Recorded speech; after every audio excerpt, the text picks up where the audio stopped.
boo buggee sa mbër perte poids ñun nag Sénégal loolu lañ bëggul dégg perte poids moom kenn bëgg ko fi dégg donc je leur dis tout simplement qu'au Sénégal les entraîneurs et les lutteurs ne veulent pas perdre de poids. Ils n'en veulent pas du tout.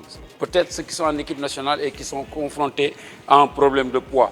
Mais nos lutteurs ici, ils veulent du poids parce que c'est les lourds qui gagnent des millions.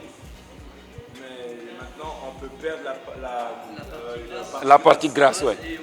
Voilà, donc loolu moo xam ngeen ko mooy souvent graisse bi ngay bëgg a dindi mun nga bëgg a dindi sa graisse ba li nga denc muscle yi loolu laay wax parce que dama ko ne fii Sénégal moom bëgguñu perte poids léegi nag poids bi ñuy wax mun na nekk graisse lii mun na nekk muscle les parties bi nga xam ne nag mooy graisse moom ngay jéem a perte voilà.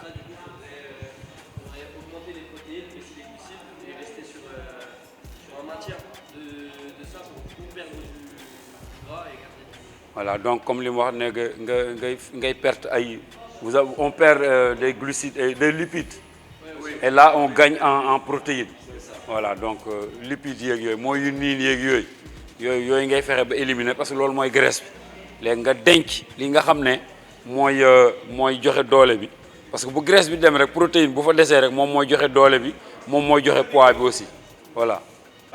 Ensuite on a le mil poulet arachide.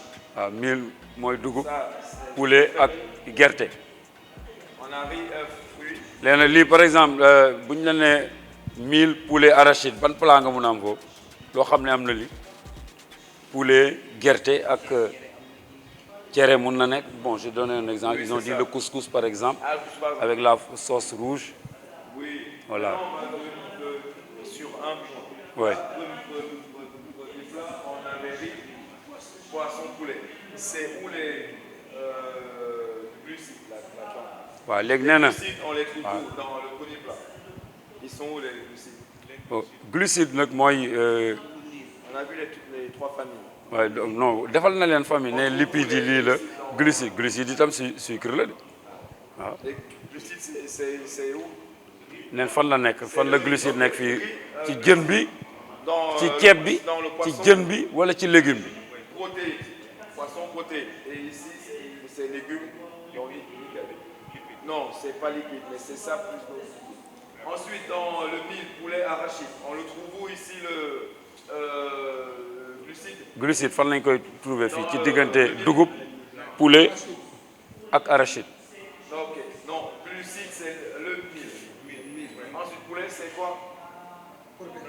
Protéines et l'arachide? Lipide, voilà. Lipide. L'arachide c'est le gras, c'est le toujours li niin rek moom mooy lipide. Et le mil c'est le sucre, c'est le glucide. Ensuite, en bas. mil mooy glucide fii waaw. Oui, c'est le glucide. mooy suukar. On a riz, œuf, fruits. Le riz, ce serait quoi? riz lan la. Glucide. Glucide. Le riz, c'est le sucre, donc glucide, ça, il faut en manger. mais lii def ngeen ko de gars yi. Pour être en forme, il faut manger riz, pâtes, et tout ce qui va. Ensuite, œuf, ce serait quoi?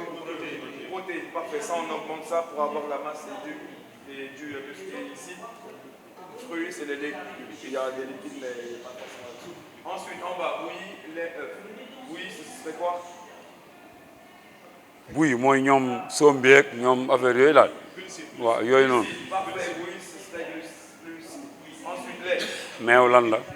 Parfait, lait, c'est lipide, mais il y a aussi protéine. Ensuite, œuf, protéines. Donc voilà. Vous avez plusieurs plats ici que vous pouvez faire, différents plats. gars yi yéen xam ngeen ko sax ah. Donc n'hésitez pas, pareil, si vous prenez une petite photo, n'hésitez pas. Ah, nickel. Donc, le repas, comment serait-il organisé dans l'idéal? Dans l'idéal, petit déjeuner, ça vous savez, déjeuner, collation, dîner. waaw lii mooy lii gën. idéal bi nga am lii. 3 repas dans la journée et le quatrième qui est là, c'est la collation. Ouais. Dans la journée idéale, si on se lève le matin, 8 heures, on peut avoir un petit déjeuner le matin, ndekki. Voilà. Déjeuner, midi. añ midi. Oui, voilà, ça passe très bien. J'espère qu'on va en manger là. Moi, je mangeais ça, même le yassa, c'est très bon. C'est très bon, oui. Ensuite, collation. Collation, là, vous pouvez faire un sandwich comme genre. collation mooy benn affaire bu ndaw boo defee nii rek benn mburoog nangam affaire yooyu. Le pain plus qui est glucide, à l'intérieur, on met la protéine, ça peut être l'œuf, comme Ouais. on a vu là. mburoog nangam mburoog ndambe affaire yu sew rek. Et les lipides, c'est le beurre et l'huile qu'il y a dedans. Voilà, on a une collation. mayonnaise nag moom. L'huile, là aussi, c'est du lipide. Ensuite, votre dîner, c'est le repas le soir. léegi reer bi. Voilà, le repas le soir, ça, c'est ce qu'on a vu comme type de repas. Donc, une journée type idéale, c'est celle-là. 4 repas et après boire beaucoup. Ouais. Boire beaucoup, entre 3 et 4 litres minimum.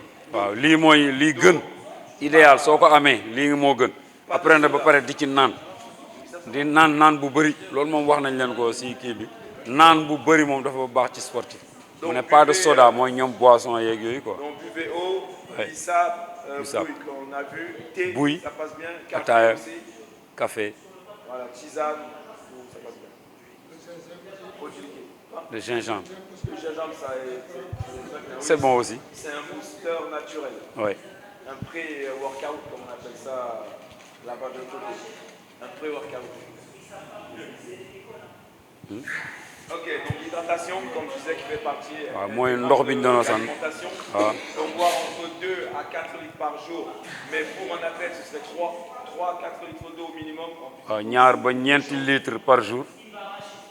Donc voilà, Boire. boire avant, pendant et après, c'est important. On a une bouteille d'eau à chaque fois qu'on se sent en bois. Quand bon, on mon- a soif, il est déjà tard. Ouais. On n'attend jamais la sensation de soif pour aller boire. Exactement. kenn waru xaar ba mar naan dem naani sportif waru def loolu sooy def tuuti effort rek da nga war a naan si biir effort bi war nga naan souvent boo gisee yenn saa yi may créer entraîneur yi fii dañuy ñëw topp waa ji di wax duñ ko jox ndox chaque jour dama ciy kaas yow toog wax ak moom kii songo ko alors que joxoo ko ndox booy bi mu ngi lay déglu naan yenn saa yi sax public bi ñooy sànni ay mbuus loolu du yoon entraîneur bi dafa war a indi bouteille ndox. On revient sur les repas de tout à l'heure. Sur nee na mu ngi dellu soit ci comment manger. waaw Ça, c'est important. nan la ñuy lekkee On a vu comme ñu ngi ree nag mais lu am importance la way petit-déj. petit déjeuner ndekki Idéal, je l'ai dit. li gën ci ndekki l'idéal serait Idéal, petit déjeuner idéal. ouais Petit déjeuner, il faut plus de protéines que de glucides. Ouais. Les glucides, sinon après on va avoir un grand pic et après on va redescendre et toute la journée elle va être fichue parce qu'on aura trop de sucre. Donc surtout des protéines avec des lipides. waaw mais li ci gën ci ndekki protéine la Vous prenez un petit peu de glucides mais pas trop. Et vous waaw commencez mooy toujours suukar mu bañ a bëri quoi par manger les protéines. waaw commencer Manger protéine les glucides et après li am tuuti suukar tuuti ak légumes mais toujours commencer par les protéines, c'est ça qui va vous donner plus faim. waaw mais protéine commencer protéine moo gën a riche quoi moo lay jox doole bi te moo lay mën a yore journée bi Et après ça permettra d'éviter un pic de sucre. pic bi nag mooy comme par exemple yenn saa xam boo jëlee trop de suukar da ngay sentir ne da nga diis da ngay mel ni am nga diabète moment boobu sax day mel ni loolu mooy pic boobu muy wax yenn saa yi bu la fekkee sax nga kii da ngay sentir dara ay picotement si sa yaram ak yooyu te loolu da lay teree def li nga bëgg def suukar baax na mais pas mu bëri maanaam li ci gën daal mooy protéine waaw protéine waaw. Après sur les déjeuners, ça doit être le plus gros repas. Ouais. Ça doit être Et c'est le repas le plus important d'ailleurs. C'est ça. C'est le plus gros des repas, c'est le midi. Vous devez avoir beaucoup de glucides. Ouais. Parce que là, c'est à ce moment-là où vous allez pouvoir les intégrer. Donc vous commencez toujours par les protéines. Voilà. Il faut à chaque repas, c'est obligatoire. Et après, légumes aussi. waaw léegi si Le midi. bu Ça fekkee doit être le plus gros repas parce que waaw nee na kii bi ça va vous permettre de continuer. midi bi mooy kii bi ci gën a am solo quoi mooy fi la lekk bi gënee am solo Et ça va vous mun na la permettre de nga digérer continuer. aussi. Et donc du coup, le soir, vous n'allez pas galérer à dormir. Vous allez avoir comme ça ngoon bi doo mun a am problème pour nelaw. ça. Après la collation, que ce soit protéines, de façon à avoir... Mais généralement ici ils ont tendance à trop bouffer le soir. Généralement c'est ce que tout le monde fait parce qu'ils vont te dire oui je vais prendre la viande, beaucoup de viande d'ailleurs. C'est ce qu'on appelle le dibi ici. Généralement c'est ce qu'ils font, de la viande grillée et avec trop de graisse et puis la nuit Ouais. Non, mais d'habitude, c'est ce qu'ils font. Et c'est pas bon. Après, il ne faut pas changer vos habitudes non plus. Ouais. Mais juste par contre, vous pouvez adapter. Ça veut dire que mettez plus de protéines avec un petit peu moins de graisse. Voilà, mu ne bul changer lépp tamit si li nga tàmmoon mais ngay def protéine quoi. Après ngoon bi ngay éviter lu Ne changez 10. pas vos habitudes, mais adaptez. waaw da ngay adapté wu. Mettre plus de légumes pour avoir un petit peu moins faim et manger moins de viande grasse, ça peut aussi être des solutions. Voilà maanaam graisse daal moom daal sama waay amul fenn bu mu baax war nga ci am tuuti non c'est graisse xam nga dañuy naan moom mooy dernière énergie moom da nga koy soxla moom di nga ko soxla mu manqué ci yow baaxul mais mu ëpp ci yow baaxul donc je disais que généralement la graisse on en a besoin mais pas trop parce que comme on dit c'est la dernière énergie donc ça nous permet de nous maintenir et ça lutte contre le froid mais il faut pas trop en prendre. Après, si jamais vous avez beaucoup mangé la veille, allez courir le matin, ça va réduire un petit peu vos lipides.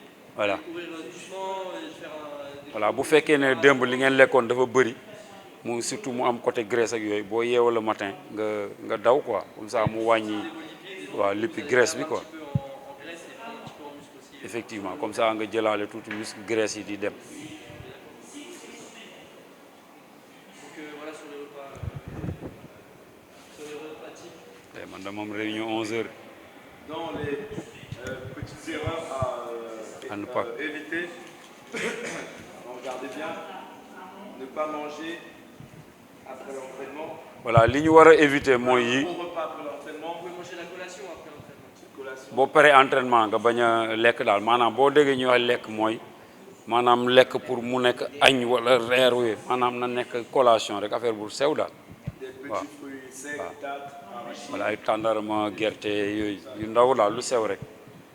Les dattes, c'est très bon. Oui les dates effectivement. Oui, trois. C'est ça. tuuti On prend le paquet, c'est un peu. Voilà. effectivement. C'est ça.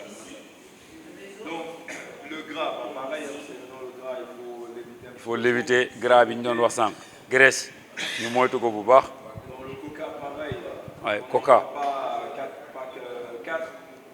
coca aussi ñu koy wàññi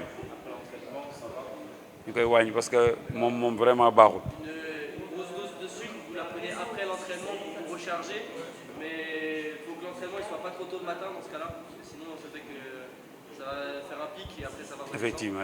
Mais du coup, privilégier mu ne bu dee l'entraînement. da nga jël suukar bëri warul nekk juste après kii bi quoi avant entraînement bi sinon da lay defaat mooy pic li ñu doon expliqué sànq rek nii la suukar bi def ba après doo mën a liggéey li nga bëgg.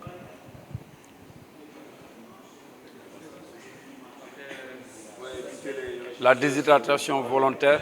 Juste sur la déshydratation, faire attention surtout qu'on peut perdre du poids involontairement en ne buvant pas assez d'eau. Donc en plus c'est plus bénéfique pour les poids lourds justement, comme on disait tout à l'heure, de boire de l'eau pour augmenter sa Ouais. masse et que ce soit plus dur. Voilà éviter daal ba dem ba manqué ndox mooy wax nañ ko sànq rek maanaam nga dem ba mar xam nga boo mooy oto bu demee ba signaler essence ba panne essence boo ci defee essence tam du dem tout de suite fa ngay nekk muy ut même chose la nit aussi booy entraîner ngay naan tuuti baax na ci mais boo bañee naan déshydratation boobu moo lay dal après nag connexion bi dootu amati sax li ngay xalaat mun na bañ a ñëw liñ lay expliquer wala sa bët yi commencé flou waaw.